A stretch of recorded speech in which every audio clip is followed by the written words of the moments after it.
coming to the routing protocols on the IGP, Interior Gateway Protocol. So there comes a distance vector protocol and link state and hybrid, right?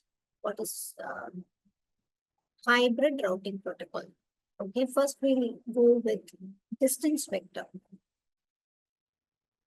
So hope you can see my screen, right? Okay. So distance vector. So with the distance vector, what exactly distance vector routing protocol uses is they uses the distance to reach another network. It's not another router, it is another network. Network in the sense of the IP range. Whatever we are going to define in the routing table. Can you so that, type that down? sorry? Can you type it? Yeah.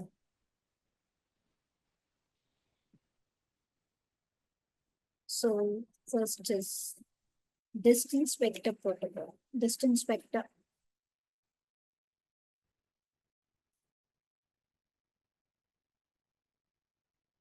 Okay.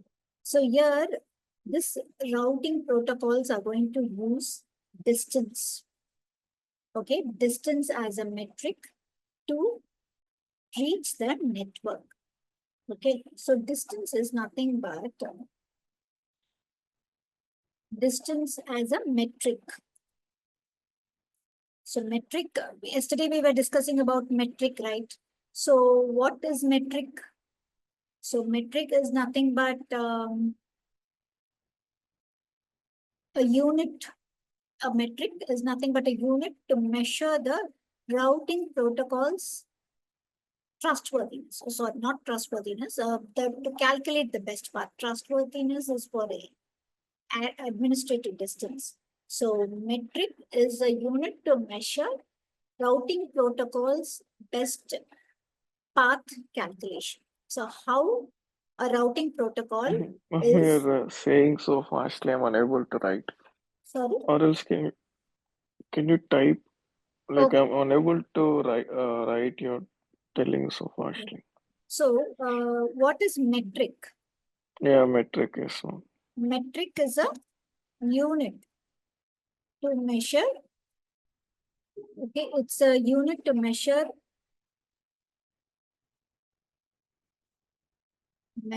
or calculate the best path to reach the destination. Okay, that is metric. So here distance vector uses distance as metric. Okay, so distance is nothing but the distance to reach the network, the destination network. Okay, like how much distance is? So like how many hops are between the routers to reach the destination. So example, RIP uses metric as a hop, right? So it is calculating based on the hop. So how many hop in the sense how many routers it is going to jump to reach its network. Okay, so maximum it's like some 15, I guess. 15 is the maximum count. After 15, the routers is not going to like check for its destination. It can reach maximum 15 hops only for distance vector. So there's a limitation. Okay.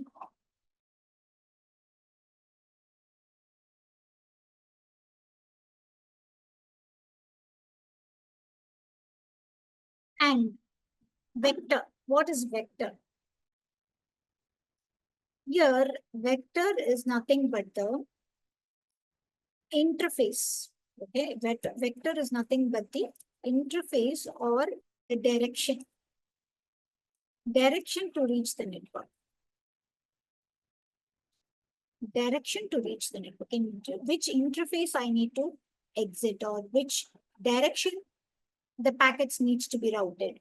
So that is the vector. So together, distance vector uses the metric as distance, as such as number of hop count. Okay, and vector is nothing but the next router's IP address used to reach the destination. So direction, either next router IP, the next hop IP, or the exit interface means the direction to reach the network. This is how distance vector routing protocol works. So when a router receives the routing information, so here what's happening is the router, each router is going to advertise its own networks alone. So it's going to, it's going to receive, it's going to advertise, and it's going to receive the other routers, the directly connected neighbors router information as well. Okay. So it's going to advertise its network, and it is also going to receive the other routers advertised network information as well. Okay. So, based on this information being shared between the routers, it's going to store all those information in the local routing database. So whenever it receives any router information, it's going to save it in the local routing database. Okay, and this is like works based on the Bellford algorithm. Bellman algorithm. Bellman Ford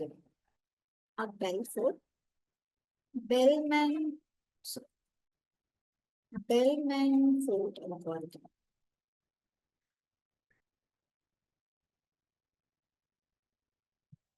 Okay, so distance vector routing protocol works based on this algorithm.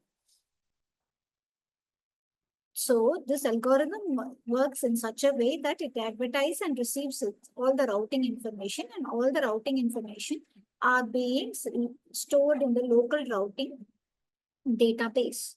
So, and also any dynamic routing protocol for this matter is going to check for the path which is best and the loop-free path. Okay, for any routing algorithm, it is going to check the best path, and it's going to be, it's also going to be a loop-free path. There should not be any loop in the network. So, any data being sent on one interface, the same data should not be received on the same interface. It has to reach the destination router only. It should not reach the same old router where it sends. So that is a loop. So it's not going to loop the network. Okay, through this routing, it's not going to loop because it is dynamic, right? We are not going to define any next hop IP address. Manually, we are not going to configure anything. Though end-to-end routers are connected, directly connected to each network, we are not going to define any next hop IP addresses in the router. We are going to route the network, whatever network we are using inside our LAN. We might use 3 VLANs. So that means 3/24 network, 192.168.1.1, 192.168.2.network, 192.168.3. So we are using 3 networks. So we have to advertise these 3 networks through dynamic protocol. That's it. We don't know who is the neighbor IP. Not bothered. We don't know what is the directly connected next hop IP, that is the neighbor's IP interface. No, we don't know. We are least bothered about that as well. We are just going to advertise, but we need to make sure the other router, the neighbor router, or whichever, whatever network we are forming with the routers, all the routers should run with the same routing protocol. So all the routers in a network should run the same routing protocol. So only then you will form a network, only then routing will happen. Okay, only then routing will happen, and packets will be exchanged between each router. Okay, updates can be shared between the each network or routers. That is possible only if the routers in your network runs with the same routing protocol. If I'm using RIP, yes, RIP on all the routers. Say I have 10 routers in my network. All the 10 are belongs to different geographical location. All the 10 should run with RIP or OSPF or EIGRP. Okay.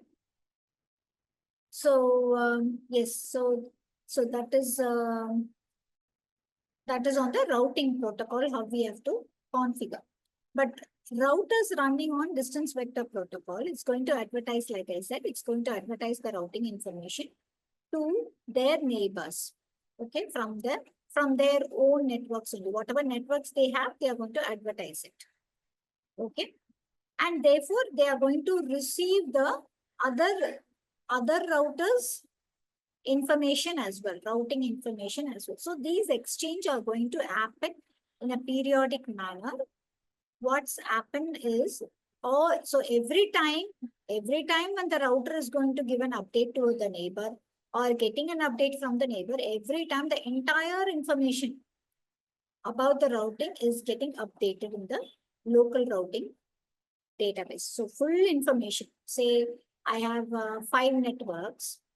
Additionally, a 6th network I'm adding. When the router is when the routing information are being exchanged between the routers, all the 6 informations are being exchanged again. Then I'm adding a 7th network range. Okay.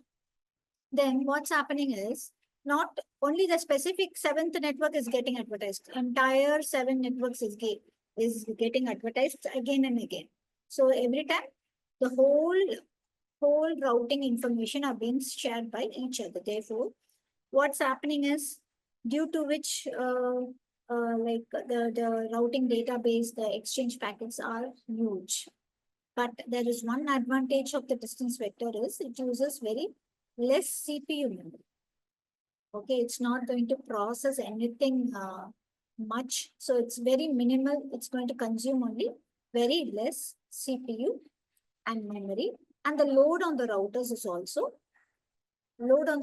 also less. That is the only advantage. But when it comes to exchanging the routing information, it is going to be huge. Every time it's going to repeat the same process again and again. Okay, that is distance vector. Okay, next is link state. Link state routing protocol. So in link state routing protocol, like the name itself, link state, yes, the metric is nothing but the status of the link. What is this link state? So status of the link, or the status of the link is getting calculated with the help of cost. Okay, so here the metric is calculated by cost of the link. Okay, so if I'm having a leased line connection and a serial connection between 2 routers, then leased line connection is preferred than the serial due to bandwidth, because leased line can have more bandwidth, whereas serial will be restricted with 1.5 meg of bandwidth. So based on the link state, the metric is calculated. So which metric is nothing but the best path is calculated. Okay, on the link state. So in the link state, actually, it's going to exchange information about the each links, a directly connected link to the routers or to every router in the network.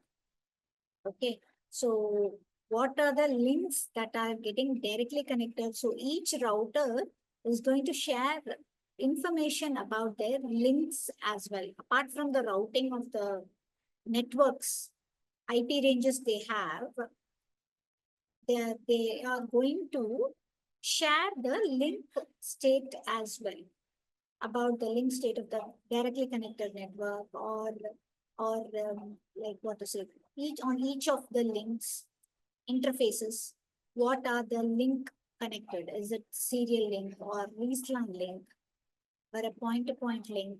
Anything for that matter, that is also being captured. Okay. So these link state routing protocols are majorly used in an enterprise level, on high-end level or service provider end only they use. So basically, say if we take OSPF is one of the link state protocol. So OSPF, what it is going to use, it is going to advertise its information with the help of LSA packets. LSA is nothing but we will go through in another time when we cover OSPF also, right? Or link state advertisement.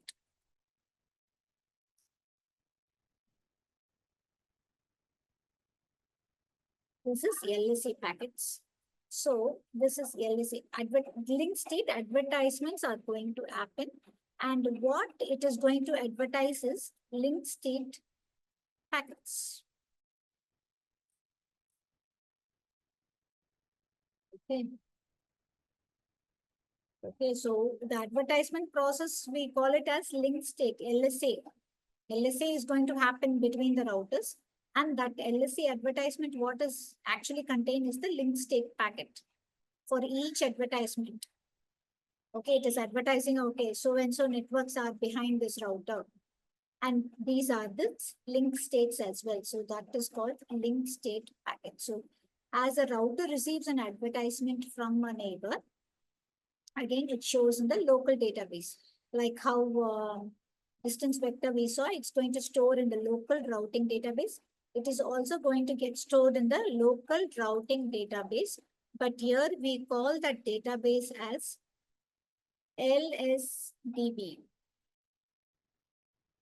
We are going to call here as LSDB, link state data. Okay. So that routing information about the local database, we call it as link state database.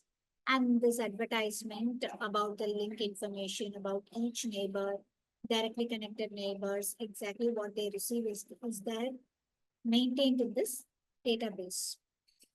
Okay, so this information are being just flooded throughout the network between all the routers, just originally from the like it is whichever router is advertising, it's going to send it to all the routers in the network, right? So what it is going to do, it is going to allow all the routers in the network to get a synchronized and an identical map of the network. So when it is getting flooded, so this link state database contains what?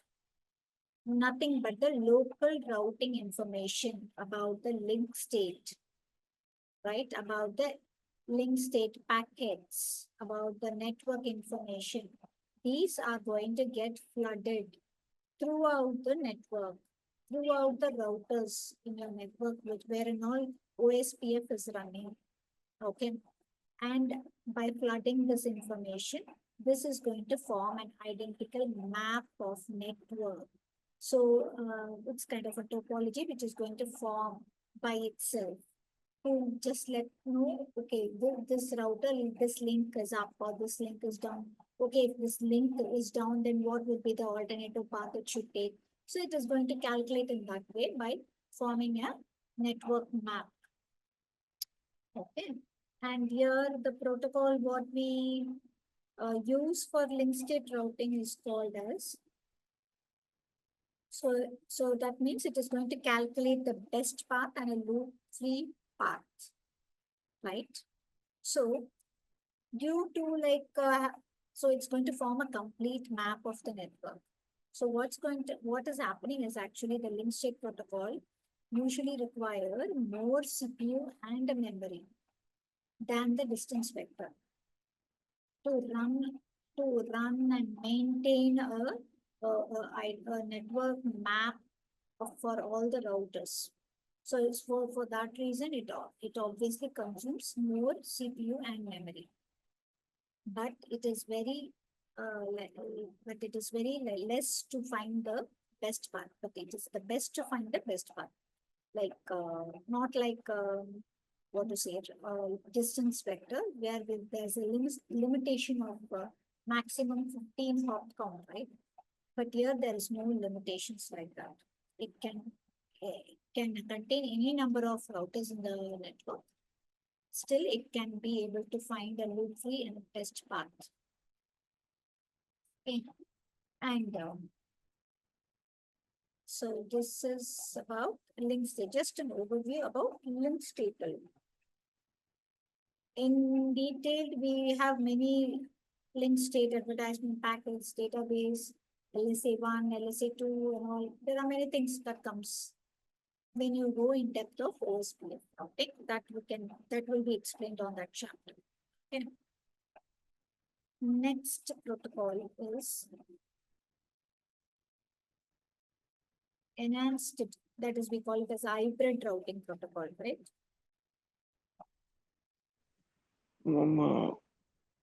Can you give the definition of Sorry? can you give the definition of this Definition of Dijkstra's what? shortest path algorithm? Any definition? Here? For the algorithm. Okay. Hybrid routing protocol. No, talking about the shortest path algorithm. Sorry, your voice is so low. You want to get clarity on anything? Can you hear me now? Yeah, I can hear you, but it was low at that time. Tell me, you want anything to be clarified? I want like exactly like any definition about Dijkstra's shortest path algorithm.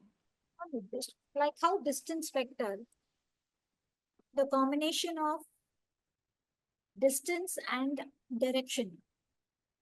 This is there's nothing, there's no definition. So this works based on the link state.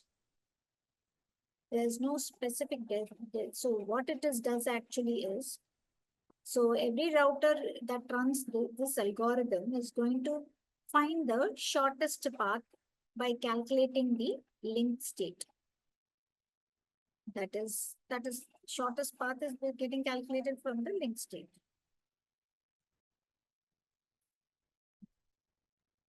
That means cost.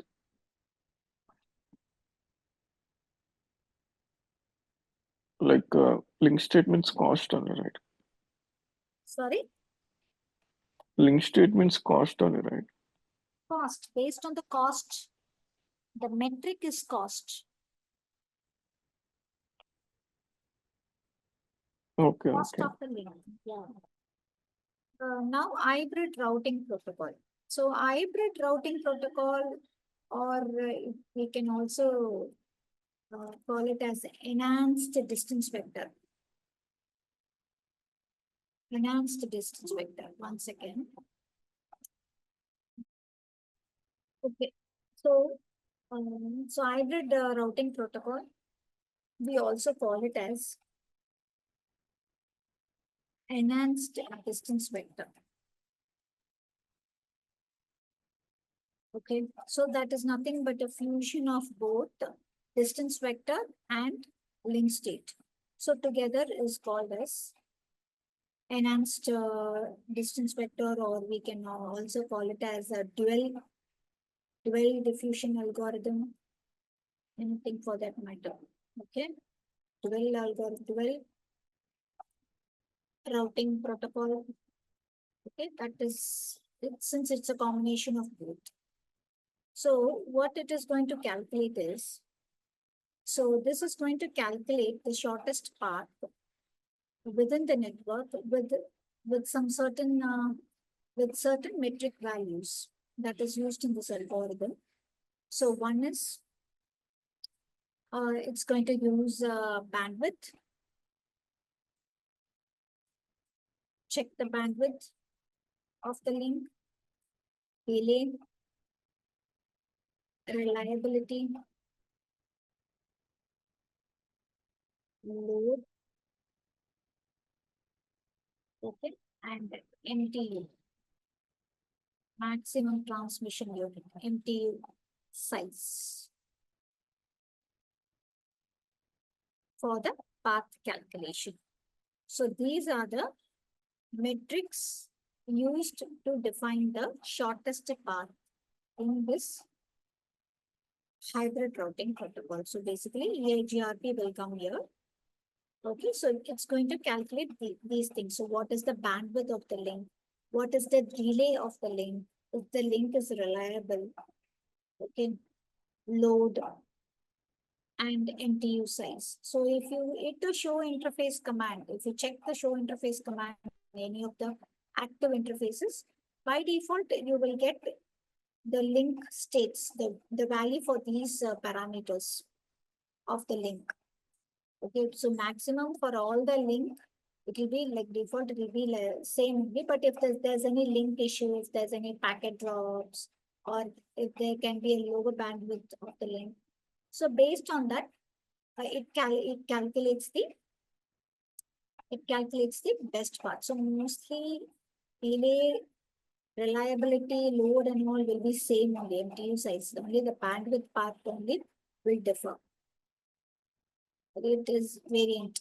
It can vary based on the type of the cable or bandwidth we use. But apart from this, these are all the default values only. So based on this only, the metric is being calculated. So this protocol is going to offer a rapid convergence time for any changes in the network. So if there is any change, if there is any link failed, so immediately it's going to update all the other routers in the network, and all the other router is going to update its routing database. So all the convergence time is quick in this algorithm, sorry, in this hybrid routing protocol category. And again, it is going to send updates only when there is a change in the network, right?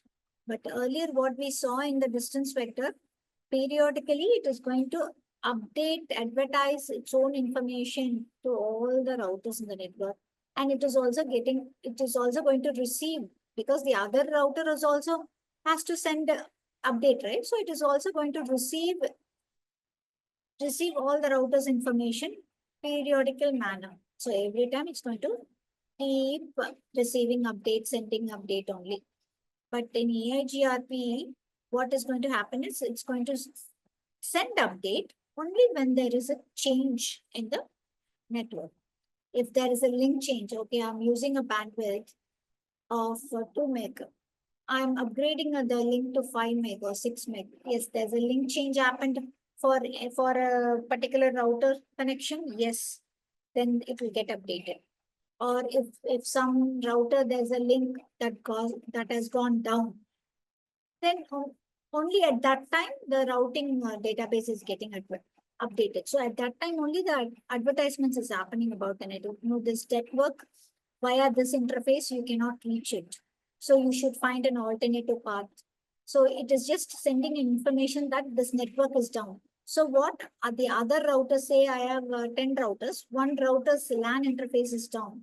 So I cannot reach the VLANs on that router, behind that router.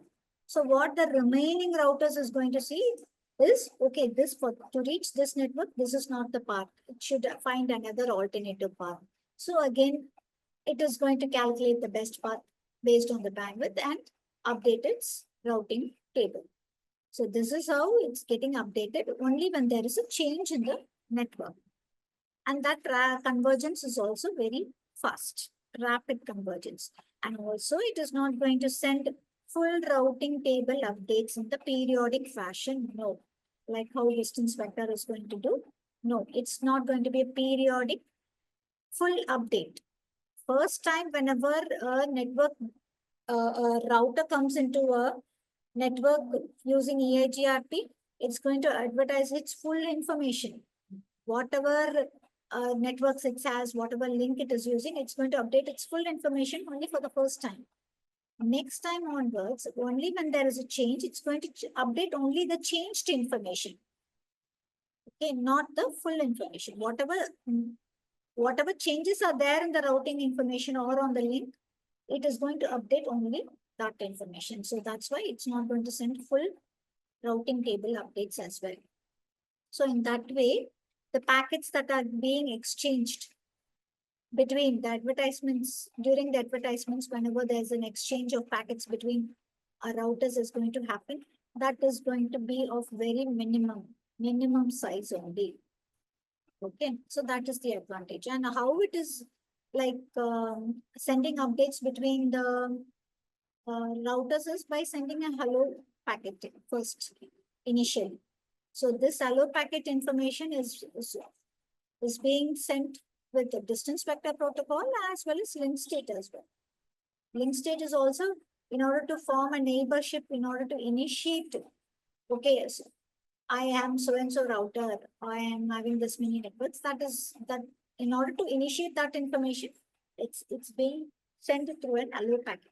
Says hello, I'm here. The other router also says, hello, I'm here. These are my information. So on distance vector and as well as on the link state, it's going to exchange with the hello packets only. Okay. And load balancing can be done here in the enhanced distance vector protocol. Load balancing of the traffic with equal and unequal cost path is done. Load balancing is done. Load balancing of traffic across equal or unequal cost path. So for one link, I am having 100 meg bandwidth, and the other link I'm having 50 meg. Since still I can load balance my traffic between both the links. So the cost path of both the links need not be same. It can be different, but still I can load balance or send my traffic equally, split and send my traffic equally to two of the links, because I need not purchase one high bandwidth link. What if that is going to fail? I should have an alternative link, right? So I can buy another link, but it can be of less cost or less bandwidth. Even though if I'm going to purchase a link with less bandwidth, then still I can share the network traffic on both the links. That is also possible in the enhanced distance vector. So by default, it's going to advertise the delay, bandwidth, and all this. These are the information it's going to advertise in order to calculate the shortest path. So path vector actually, this algorithm is used by the BGP protocol. It's a kind of a similar to distance vector only, but there's a difference. Instead of looking into distance only, it calculates with different various attributes. Here we call it as attributes to calculate the shortest path. So when we are mentioning as traffic across equal or unequal cost path, okay, I have a router 1 and I have a router 2. Okay. So these two routers have two links connecting these two routers, okay, in order to have a redundant path. Okay, so I have two links, primary and secondary link. The primary's bandwidth is say 10 meg. Okay, 10 meg bandwidth. And secondary link is going to be idle only. correct? So primary only I'm going to send traffic. Secondary link is going to be idle. Why? Because it will be used only in the when the primary link fails. Only in that scenario we need to trigger, or the secondary link will be up. So at that time, I have to purchase two links. One is 10 meg link, and again another secondary link with also 10 meg. So that is going to be a expensive only for me, right? When I'm designing a network, that will be expensive only. So in that case, what I will do, I'll purchase a 5 meg link for the secondary part. Anyways, the secondary link is not going to be active all the time. It is going to be idle only. Whenever there's a link failure on the primary, the secondary link will be activated.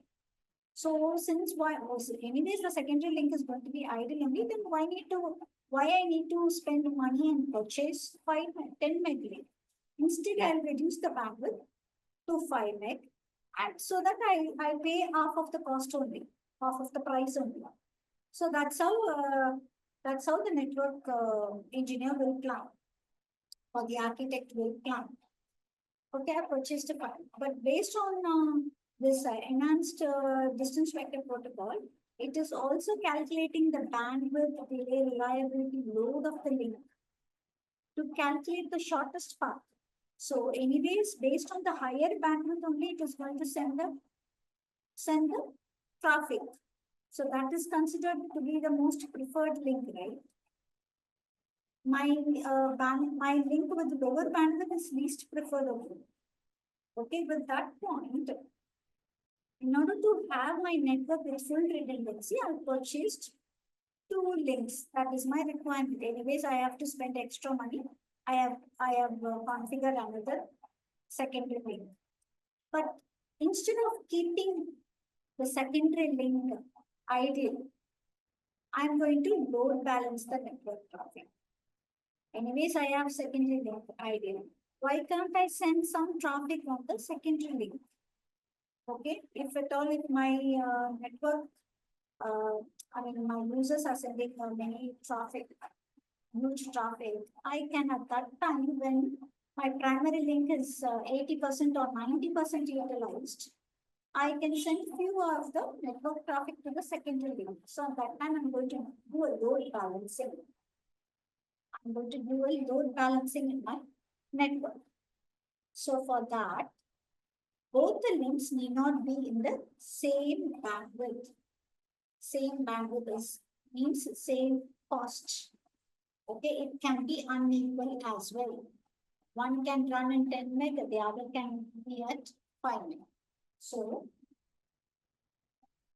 that means equal or unequal cost path. Both can be 10 meg or both can be like unequal, 10 and 5 meg, or 5 or 2 meg, anything for them. So load balancing is possible through EIGRP protocol, even though if I have an equal or unequal cost path. That is the main So particular. what happens if the secondary link also fails? Sorry? What happens if the secondary link also fails? What are the? What happens if the secondary link also fails? Then that the network is down. We cannot do anything. So to some extent, we can have primary, secondary links. So if the primary link is down, the secondary is the backup. Yes, it will be activated. It can be used, but by the time we need to make sure to bring the primary link is up. Okay, so we have some buffer time to work on the primary link to check what is the issue in the time and bring it up. That is the only thing we can do. Okay, thank you. Okay, yeah.